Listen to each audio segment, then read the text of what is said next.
ceasefires are always messy. An hour after the president announced the ceasefire, the Iranians launched a bunch of missiles. Then the Israelis responded. Then some of the Gulf Arab states responded. This is the nature of a ceasefire. No ceasefire ever goes without a little bit of choppiness. The fragile ceasefire between the US, Iran, and Israel is already facing a trial by fire. All three parties are now at loggerheads over Israel's deadly bombing in Lebanon. This military operation has led to diplomatic daggers between the warring sides and multiple global powers. Russia, China, France, Spain, Iran's leadership, and the IRGC have drawn a red line, even as Israel signals a wider offensive. Here is what is unfolding.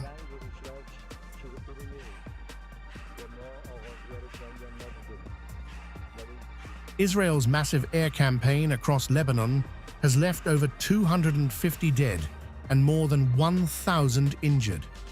Strikes rocked Beirut, Sidon, Tyre, and the Beqaa Valley within minutes. The operation, targeting Hezbollah infrastructure, has triggered outrage and accusations of violating both sovereignty and ceasefire commitments. Lebanon's leadership is now calling this a direct challenge to global efforts to stop the war. Iran has responded with its strongest warning yet. Esmail Qa'ani has declared that a severe and regretful punishment awaits Israel. Meanwhile, Iran's foreign minister, Abbas Araghchi, has accused the United States of acting in bad faith, claiming Washington undermined diplomacy through military aggression. At the same time, Masoud Pezeshkian has warned that Iran's hands remain on the trigger, vowing never to abandon Lebanon. The message is clear.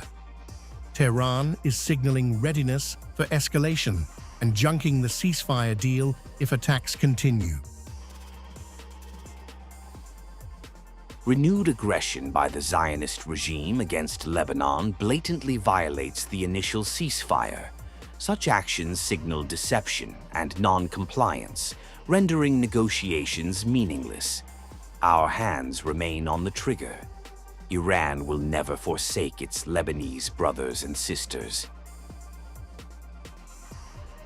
China has now stepped in, raising the diplomatic stakes. Mao Ning issued a strong statement condemning the violation of Lebanon's sovereignty and calling for restraint. Lebanon's sovereignty and security should not be violated. Civilians and their property must be protected. We call on relevant parties to stay calm and exercise restraint to help de-escalate the situation in the region. Behind the scenes, a frantic diplomatic scramble is underway. Iran is in constant touch with Russia, France, and Saudi Arabia, even as tensions spiral. But the reality on the ground tells a different story. Missiles, airstrikes, and threats are already overpowering diplomacy.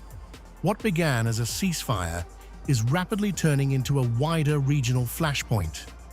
And with Iran warning of severe punishment, the question now is not if, but when the next escalation will hit.